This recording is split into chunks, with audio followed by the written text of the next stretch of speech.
So, good morning. Ang topic natin ngayon is about horizontal distance measurement. So, nag-conduct na tayo na tong horizontal distance measurement na una, which is distance by pacing, which is, kumbaga, mini-measure natin yung distance between 2 points using our steps. Ano? So, we have definitions dito, which is yung sinasabi nating pace. So, pag sinabi nating pace, it is the length of a step in walking. Kumbaga, yung distance ng every step. It could either be toe to toe or heel to heel. So, wag tayo mag-measure ng heel to toe. Ano po? Kasi maikli masyado.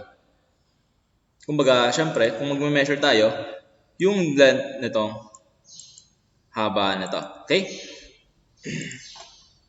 Yung sinasabi nating stride, it would be equivalent to 2 paces or a double step.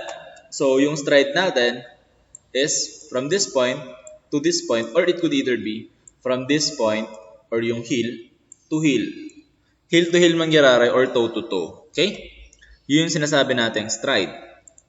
Ang sinasabi nitong RP, it would mean the relative precision. Ano? Kumbaga, sabi dito, good pacers have a relative precision of 1/200 and better. So, pag sinabi natin 1/200, ang sinasabi lang naman ito, for example, we're measuring nasa feet, ano? Halimbawa, feet ang measurement natin. For every 200 feet, meron tayong expected na error na 1. Kumbaga, 1 feet 1 foot rather, ang error dun sa 200 feet for every 200 feet. So, expected na error yan. What do you mean by this expected error? Halimbawa, yung actual measurement, pag sinabi natin actual measurement, compared dun sa mineasure mo lang through pacing. So, halimbawa, ang na-measure mo through pacing is 201 feet. 201 feet. Kumbaga, ang actual niya is pwedeng nasa 200 feet. Ano? Pwedeng nasa 200 feet. Or could either be 200. Pwede rin 202. Ano? Pwede rin 202. So, yung sinasabing relative precision, 1 foot for every 200 feet. Or it could be 1 meter per 200 meters na measured distances. Kumbaga, 1 meter yung error dun sa 200 meters as compared to the actual measurement. Next, ito yung formula sa pace ano po? Or rather, sa pace factor. So, pace factor is equal to the length or yung measured length, actual length or tape length divided by the number of paces. So, sabi dito, just derive the formula for determining the length of distance and for number of paces. O, ang ibig sabihin nito, for example, ang hanapin natin is length. Given yung number of paces and the pace factor, ima-manipulate lang natin yung equation. For example, since na given yung paces and the pace factor, to determine the length, we have L is equal to, ano mangyayari? Maging mag-isa na lang tong length dito sa isang side, no? Ito, for example, this one, i-multiply natin yung number of paces dun sa pace factor. So, number of paces, let's say number of P, multiplied by the pace factor. So, ganun lang. Manipulate lang talaga yung equation. Okay? So, we have this sample problem in pacing. First problem. A surveyor paced 3 times with the following number of steps. First is 101.50, 102.75, and 100.25. What is his pace factor if the tape distance is 76 meters? Okay? So, ano mga given? We have we have yung number of paces, which is 3 trials din, ano? 3 trials, number of paces, and we also have the length. So, kung babalik tayo dun sa formula natin dun sa sa pacing, meron tayong length which is the 76 meters, and also we have the number of paces. However, mga trials pa lang yun. Di pa yun yung sinasabi nating average. So, dito, ang gagawin natin is to determine the average number of paces first, and then substitute those values dito sa formula natin sa pace factor. So, first, average muna natin. So, pag nag-average, di ba, i-add natin yung mga trials, then divided by the number of trials. So, we have 3 trials here. We have 3 trials. So, divided by 3. Add natin yung tatlong trial, divided by 3, in which yung average natin is makukuha natin as 101.5. So, substitute natin dito sa number of paces. So, tape distance divided by the number of paces, given na yung tape distance na 76 meters, we will have the pace factor of 0.75 meters per pace. So, yung 0.75 meters per pace, yun yung distance niya per steps, okay? So, it could either be hill to hill, gaya nung kanina, ito. So, ito yung sinasabi natin, 0.75.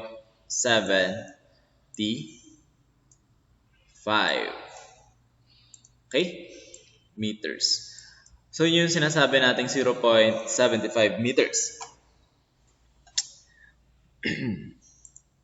Next. So, nakuha natin yung 0.75. So, next problem. We have this problem, The head surveyor paced an unknown distance and made 3 trials. The number of paces he made were 79, 77, and 80 paces. If his pace factor is 0.69 meters per pace, what could be the length of the unknown distance? So, meron tayong given na yung mga number of paces ulit, So, ang gagawin natin, same lang dun sa dati, i-average natin tong tatlo. And also, given yung sinasabi nating pace factor. So, balik tayo dun sa formula.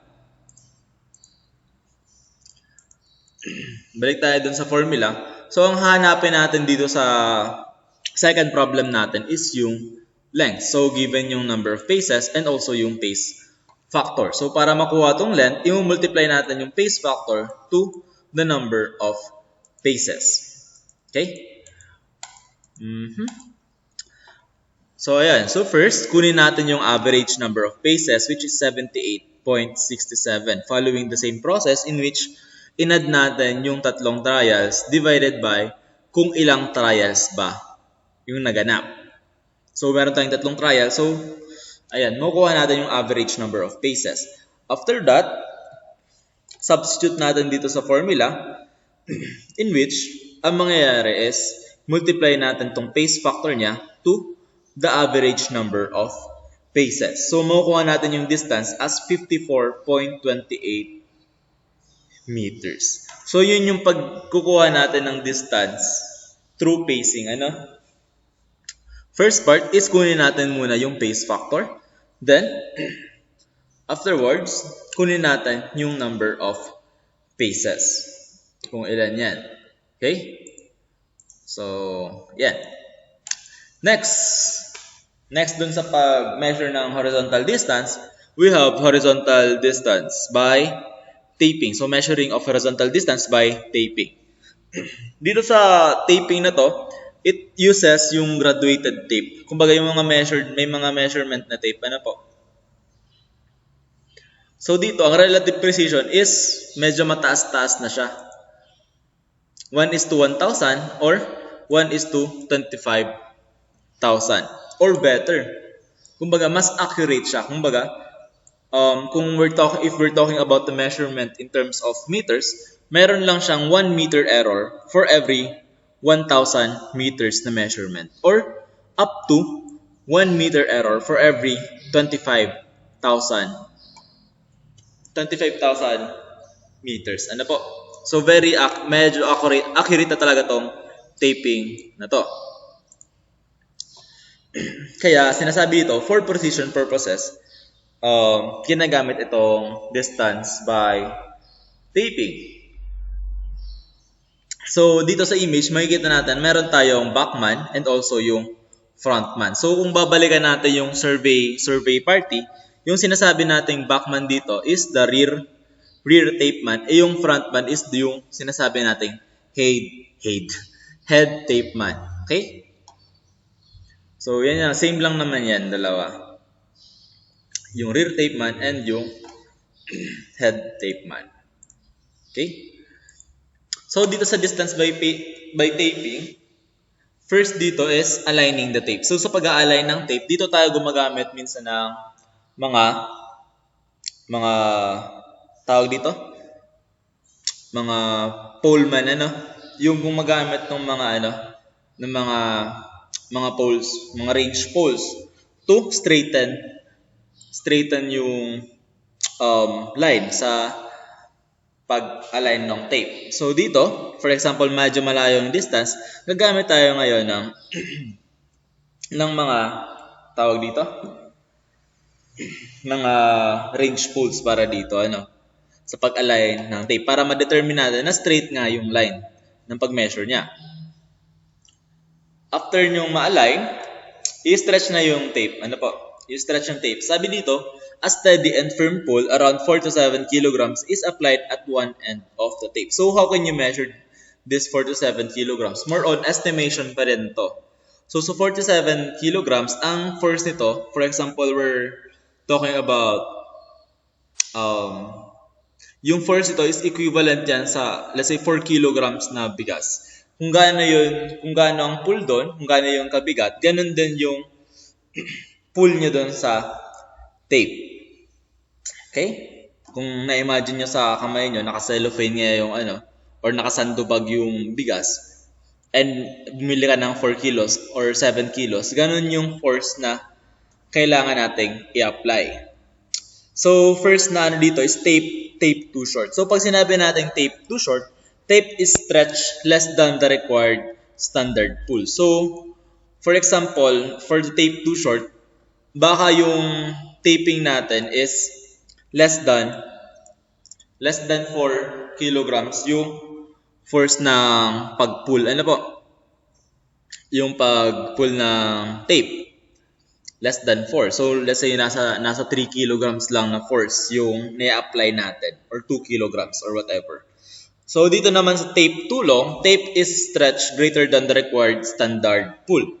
So, sobra siya dito sa 4 to 7 na to. Ang sinasabi natin dito sa tape too long. So, it could either be, let's say na nasobrahan tayo ng pull, which is pumasok na siya dun sa 8 kilograms na force. Nagiging tape too long. Kumbaga, masyado ng stretch. Na-stretch na masyado yung tape. Okay?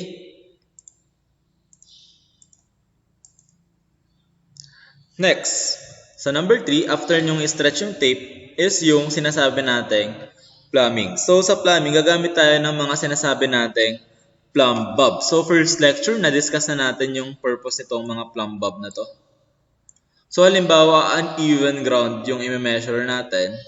Pa-slant siya, gaya nito, slanted yung linya. Since ang mini-measure natin dito is yung horizontal distances, so dapat horizontal yung line. Kaya dito, horizontal yung line na mini-measure natin. Hindi natin pwedeng ilapat dito sa baba yung tape na pag ganito. Kasi iba yung measurement dyan, iba yung measurement pag horizontal.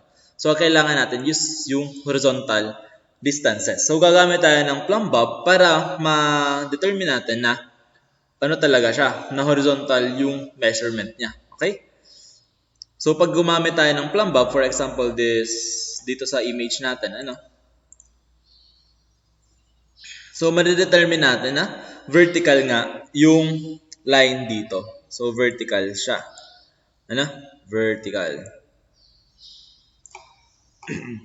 Dahil nga dun sa pull ng gravity dun sa plumb bob. So, matik na yan na vertical siya. Kung vertical na to, i-measure na lang natin na yung tape natin dapat right angle. So pag right angle, gagamit tayo ng mga, let's say, mga triangles or mga protractor para ma-determine na 90 degrees na nga yung line.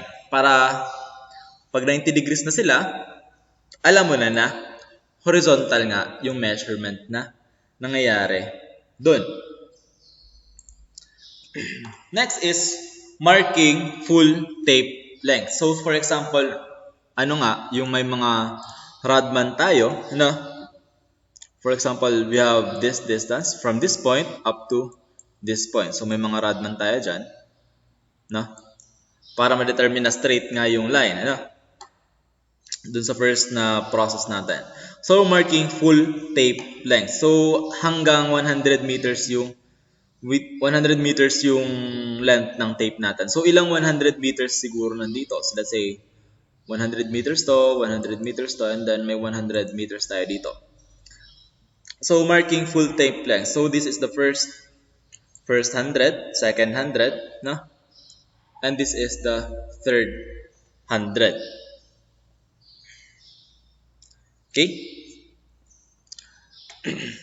Next is tallying tape measurement. So ilan ba yung mga 100 na to? So we have 300 meters na distance from this point up to this point. And then i-measure na rin natin. Next is yung for number 6, measuring fractional length. So i-measure na from this point up to this point. So idadagdag na lang natin siya dun sa, let's say, 300 meters. So magkakaroon tayo ng total distance na kung ilan pa yan. Kung ilan yung distance na yan. From this point up to this point. So yun yung sa distance by taping. Okay?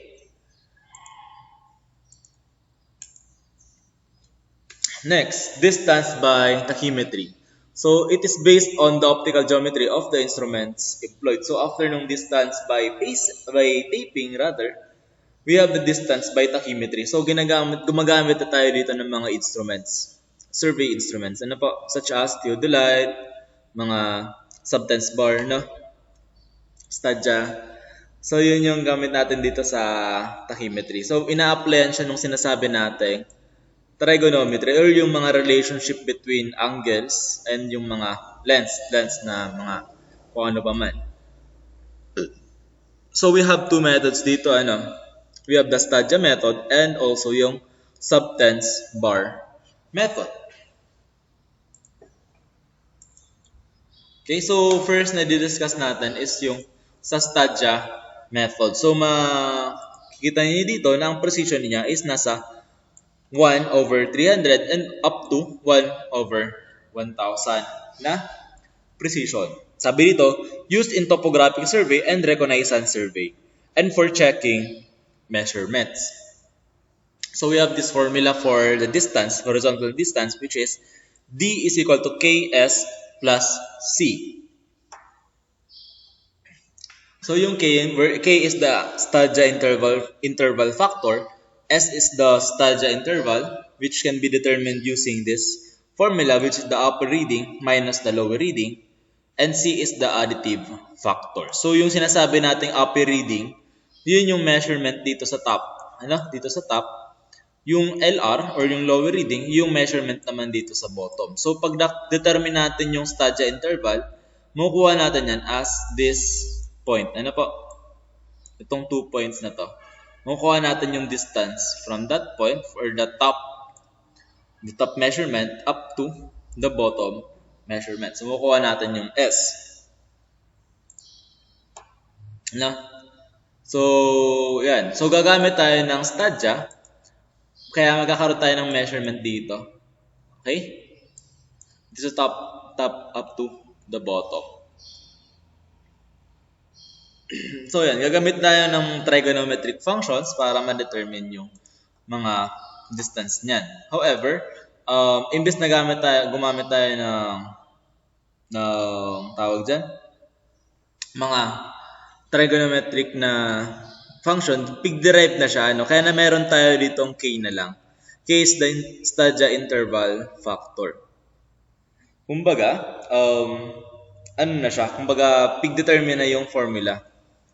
Pig-derive na, kumbaga, dati na tong nakuha. So, i-apply lang natin tong formula na to to determine yung horizontal distance, which is yung sinasabi natin dito na D, which is the horizontal distance. Okay? Next, sample problem. So we have this problem. The distance from A to B is to be determined by Stadja method. After leveling the instrument, the upper and lower Stadja here read 2.455 and 0.99 respectively. If K is 100 and the additive factor is 0, what is the distance between 2 points? So i-apply lang natin yung formula natin for the horizontal distance para sa Stadja method, which is D is equal to K S plus yung additive factor nating C.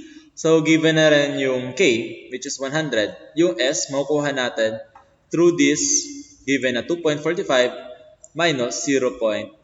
So, 2.455 minus 0.99.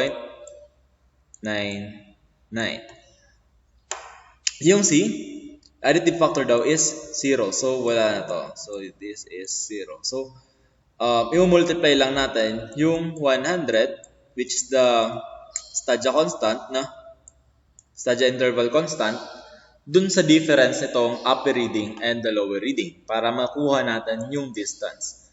Okay, so dun sa next slide, andito na yung ginawa niya. Which is, substitution pa rin, Kinuha mo na yung Stadja interval, which is the upper reading minus the lower reading. Kuha natin is 1.465. So, pag minultiply natin itong 1.465 centimeters na to dun sa 100, makukuha natin is 146.5 meters. So, naka-meters na rin siya. Kahit itong interval natin is naka-centimeters, na-convert na siya sa meters pag mineasure natin yung distance. Okay? So, ganun ang paggamit itong sa Stadja method.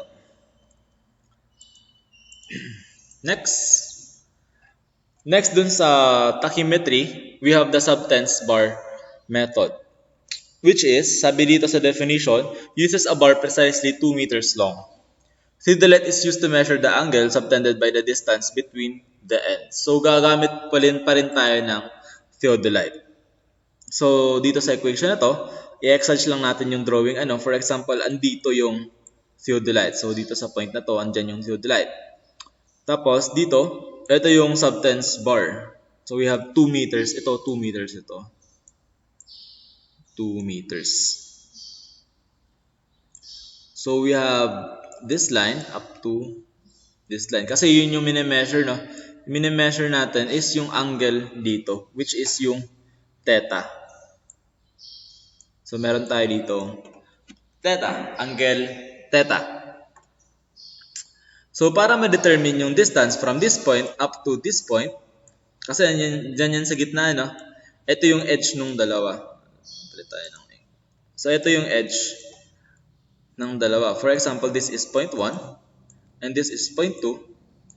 Kung nasa top view tayo, andito yung point 1 at ito yung point 2. Andito yung theodolite. Theodolite. Sa TL na lang yan. At andito yung midpoint na itong dalawa, which is itong point na ito. Okay? Itong point na to. So, ang mini-measure natin is yung from this point up to this point. Kaya makahalata ninyo, dinivide natin, nahati yung angle dito between 1 and 2. So, hinati natin yung theta. Kaya dito, sa formula natin, ang nangyari is theta divided by 2. Kasi ang kailangan lang naman talaga natin is yung kalahati lang naman. Para ma-apply natin yung trigonometry. Okay? For example, kunin natin yung kalahating ito. For example, ang mangyayari po sa kanya is magiging na siyang parang ganito.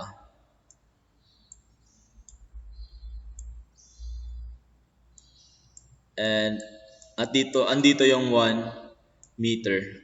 Ito yung theta over 2. So, ang hanapin natin dito is yung anditong distance. So, yung andito, ano? Ito yung D. Itong D dito. Yung dito. Yung distance. From this point up to that point. Or ito. From this point up to that point. So, andito yung theodolite, andito yung subtense bar. So, since kalahati lang yung kinuha natin, kaya naging 1 meter ito. Kasi 2 meters long, di ba? From 1.1 to 0.2, 2 meters siya. So, kinuha natin yung kalahati, kaya 1 meter na lang. Next. So, sa pag-determine ito, sabi dito, D is equal to cotangent theta over 2. So, pag sinabi natin cotangent, sa trigonometry, di ba? Cho, sha, kao. So, pag sinabi natin kao,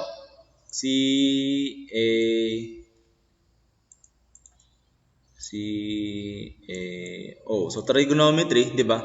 This is the adjacent over the opposite. So, pag cotangent ang gamit natin, cotangent theta, ay nako, makatang susuratan din yung iba. Cotangent theta over 2 is then equal siya dun sa adjacent. So, what is the adjacent? Which is the D distance. Pag sinabi nating adjacent, yung side na in contact dito sa angle natin. So, ito yung angle natin. Andito yung angle. So, ang in contact na side niya, ito. Yun yung sinasabing adjacent. Itong hypotenuse na to, huwag natin tong intindihin dito. Yung hypotenuse is yung opposite ng right angle. However, di natin yan kailangan dito sa cotangent. Kasi, ang concern natin is yung D nga, yung D value. Anyway, so, adjacent. So, D divided by the opposite, which is constant naman yung opposite natin na sa 1 meter. So, pag minanipulate natin yung equation, we have this formula. Babalik tayo dito sa formula na D is equal to cotangent theta over 2. So, ang mangyayari, yung 1 meter dito, ililipat lang natin dito sa other side. So, divided siya. I-multiply lang natin dito sa other side. Ano po? So, ang mangyayari, D, palit tayo ng ink. Yan. So, D would be equal to, or yung distance from this point up to this point would be equal to 1 meter multiplied by the cotangent theta over 2. So, since 1 meter lang naman to, constant na rin yan sa lahat, dinidisregard na lang siya. More on sa unit na lang yan nung makukuha natin dito sa value ng cotangent theta over 2. Okay? So, ayan. Kaya nagkaroon tayo ng formula na D is equal to cotangent theta over 2. However, dito sa problem set natin is, ang ginawa niya is, binalik niya sa tangent. Yung tawag dito, yung equation. So, to discuss this, try natin isolve itong problem dito sa subtense bar method. For example, a subtense bar 2 meters long is set up near the middle of line PQ. Using a theodolite setup at T, the angle subtended read 0 degrees 20 minutes and 14 seconds. When the theodolite is transferred and set up at Q, the corresponding subtended angle was observed as 0 degrees 23 minutes and 47 seconds. Determine the horizontal length of length PQ. So, para mas ma-imagine natin yung figure, gawa muna tayo ng line PQ. For example, this is the line PQ. So, ito yung PQ. Sabi dito, a subtense bar is set up near the middle of line PQ. So, naglagay tayo ng subtense bar dito. Let's say this point. So, dito sa point na to, naglagay tayo ng subtense bar. So, exage ko lang yung length ng subtense bar para mas madali tayo mag-drawing. So this is 2 meters, yung buong haba nito. It's 2, ay pangit yung yellow. It's 2 meters. So 2 meters siya. So, sabi dito, naglagay ng theodolite dito sa P, considering, kumbaga, from this point, ay nako, mali yung line. Up to that point, yan, na-determine natin yung angle nito. So sabi daw dito, we have an angle of, ilan yan? 0 degrees, 20 minutes, and 14 seconds. So yun yung angle dito. Yung from this point to this point. Now, dito naman sa Q, from this point up to that point. So we have this angle naman dito. Na? So, ayan. We have this value naman dito sa point Q. So, pag ginamit natin yung formula kanina, we have this distance. Meron tayong distance galing dito sa P to Q.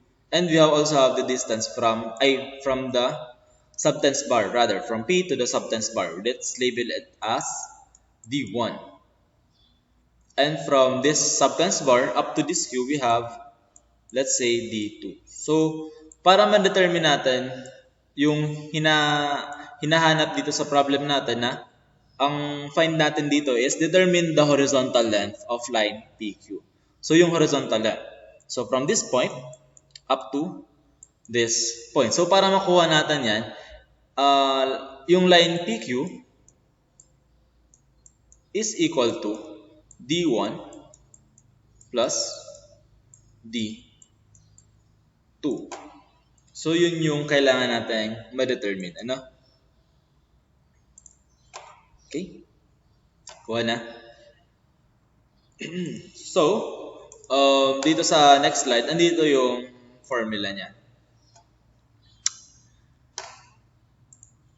So, meron na tayong given. So, dinivide natin yung angle pa rin. Ano? Di-divide natin yung angle para ma-determine natin yung angle talaga doon sa pag ginawa na siyang ganito.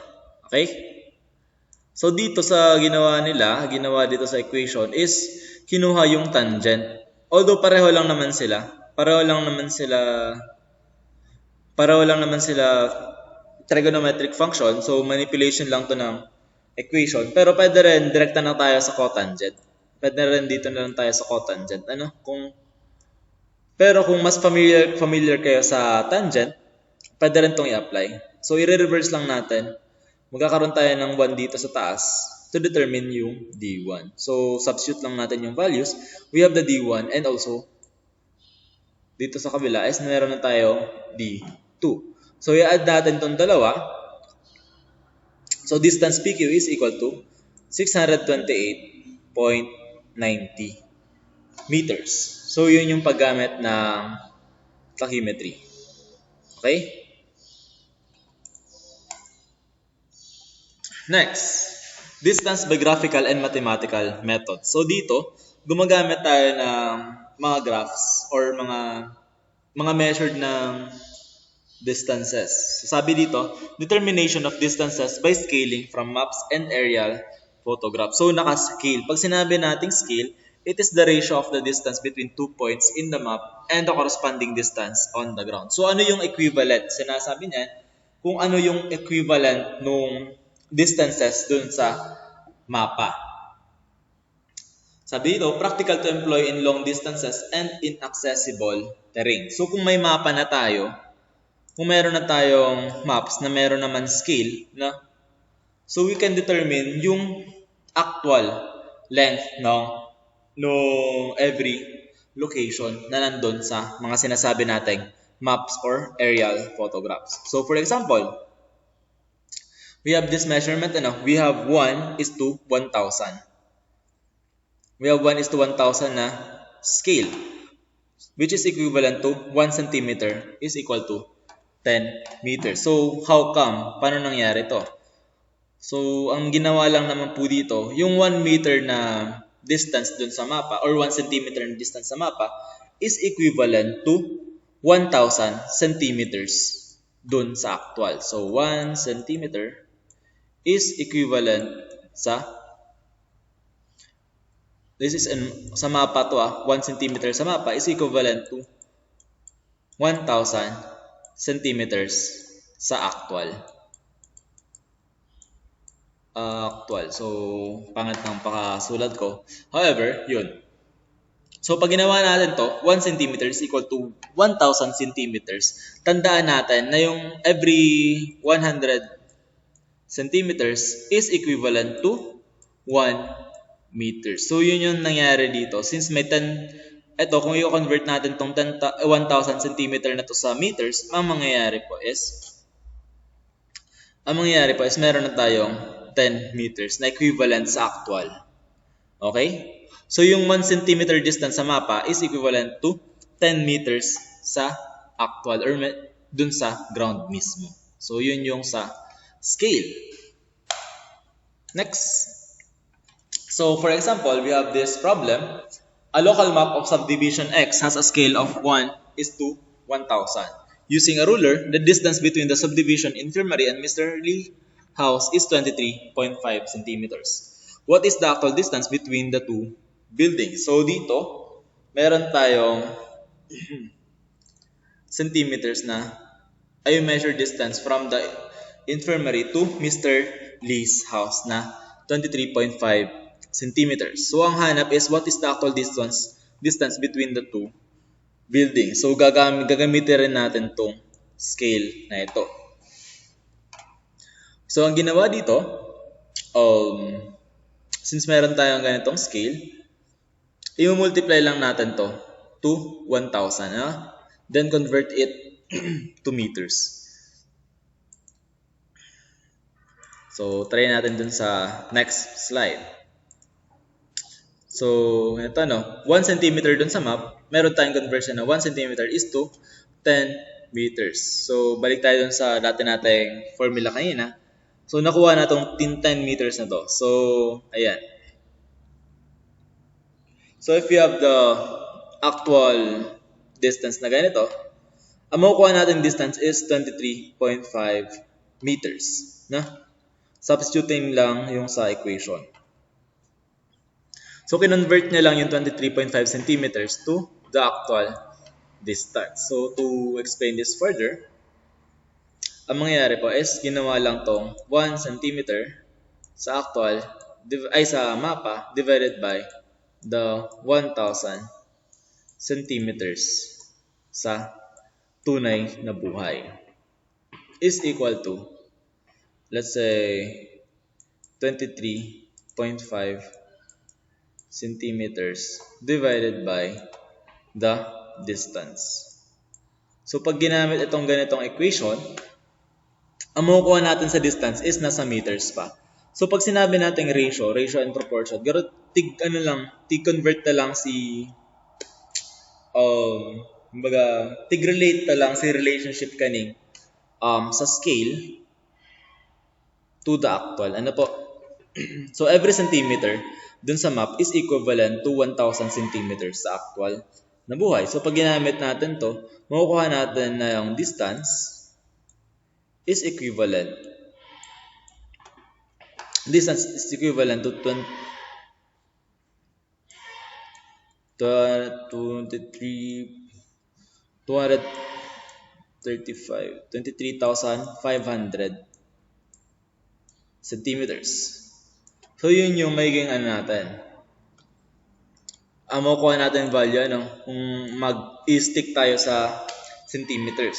So meron tayong 23,500 centimeters, which is when converted to meters, we will get this value, which is 235 meters. Okay?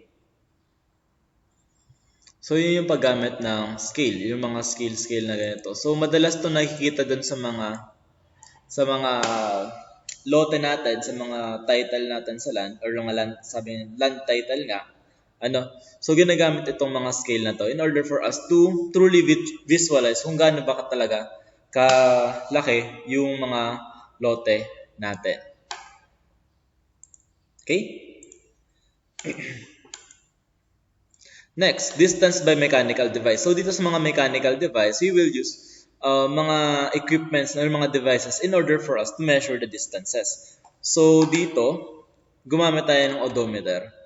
So sa odometer, it is the device that can be attached to a wheel and can register its number of revolutions. It measures only surface distance and the result must be reduced to the horizontal distances. The relative precision is 1:200 for fairly level terrain. So yung mga odometer na ginagamit natin, andito yan sa mga motor, sa mga, for example, dun sa mga motor natin, makikita nyo yung mga distance traveled dun sa, somewhere dun sa screen natin o sa dashboard na sinasabi. So same lang sila nitong sa odometer na to. However, dito tinutulak lang ito. Tinutulak lang to. Saka more on, naka-meters lang to. Naka-meters lang to sa odometer. So we have this formula for the odometer, which is the distance is equal to 2 pi r. Kung mahalata nyo, yung 2 pi r is the formula for the circumference. Pag sinabi nating circumference, yung haba ng outer circle, yung haba nung pagkabilog niya. Or yung sabi niya sa bilog, kung may bilog tayo, for example, imagine yung bilog to, yung 2 pi r, we will get yung length, yung total length from this point up to hanggang mag-connect siya duman sa point na to. Kumbaga linear measurement nun. Pag piglatag mo tong distance kang bilog na to. So yun yung 2 pi r na to. Okay? Multiplied by the number of revolutions. Kung perang beses siya nag-ikot. So, kino-convert niya yung revolution or yung pag-ikot ka to linear measurement. Okay? So, yun yung sa odometer. Meron din tayong measuring wheel, same as the odometer but has a built-in calibrated recorder that automatically gives readings for distances. So, dito sa measuring wheel, kino-convert niya na kaagad dun sa measured distances. So, sa measuring wheel, ito pala yung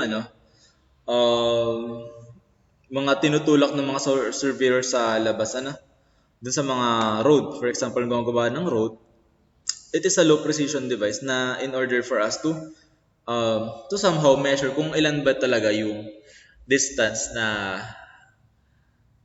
itatakal natin. So, yun sa measuring wheel. So, dito, we have a sample problem. A measuring wheel is used to measure the distance between A and B, and the wheel diameter is 0.15 meters. The wheel has 380 complete revolutions between the points. If the ground is even, what is the distance between A and B? So, we have this point, we have point A, let's say point A, and this is point B. So from this point up to that point, nagkaroon tayo ng 380 complete revolutions. Kumbaga naka 380 na ikot si gulong. 380 na ikot. Okay? Also, yung wheel, yung umikot na gulong is nasa 0.15 meters ang diameter. So, applying yung formula natin for para sa mga odometer or sa mga measuring wheel, kukunin natin yung circumference ng circle, or nung wheel. So to get the circumference, we have, sunod natin ang slide, dito, kinuha muna yung radius.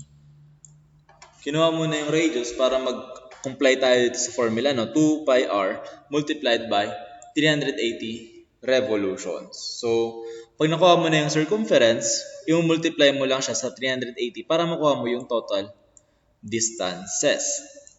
So, yung 2 pi r natin, yung sinasabi natin 2 pi r, pwede natin tong i-convert na rin sa direktang gamit ng diameter. Since radius is equal to distance over 2, naigin na siyang pi multiplied by the diameter. So, pwede rin itong gamitin itong formula na to, which is pi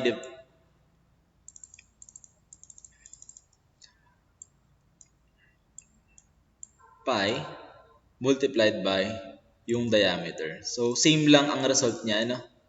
Same lang ang result niya kung itong gagamitin natin multiplied by the number of revolution. So, pero para hindi na tayo malito, follow niya na lang tong formula.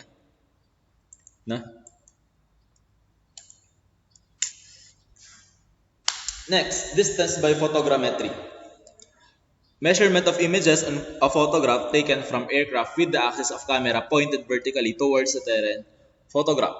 You have a relative precision dito na 1 is to 3,000 and also 1 over 5,000 using precise camera and photogrammetric equipment. So dito,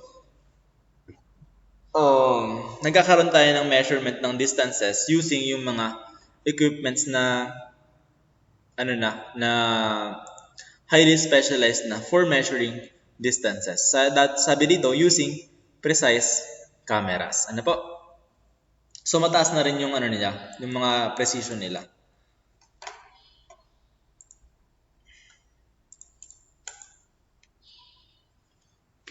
Next is the distance by electronic distance measurement. So, gagamit tayo ng mga radio waves or mga light waves. Para sa electronic distance.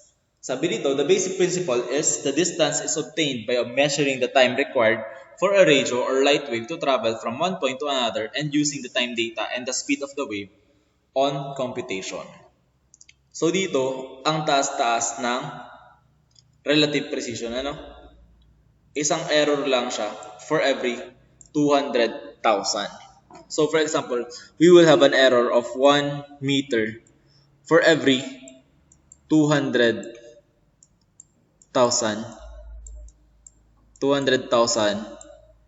meters na distance. So, masyado na siyang, kumbaga, very accurate na siya. I think misleading yung term na ang taas ng relative precision. Kasi, pag ganito, medyo mababa siya kung titingnan, kung i-divide talaga natin to. No? Kumbaga, pag sinabi natin ganito, pag ganito yung figure, lesser talaga yung error niya. Lesser na yung error sa measurement. So, yun. Ginagamit niya po dito sa electronic distance measurement is yung mga light wave or radio waves.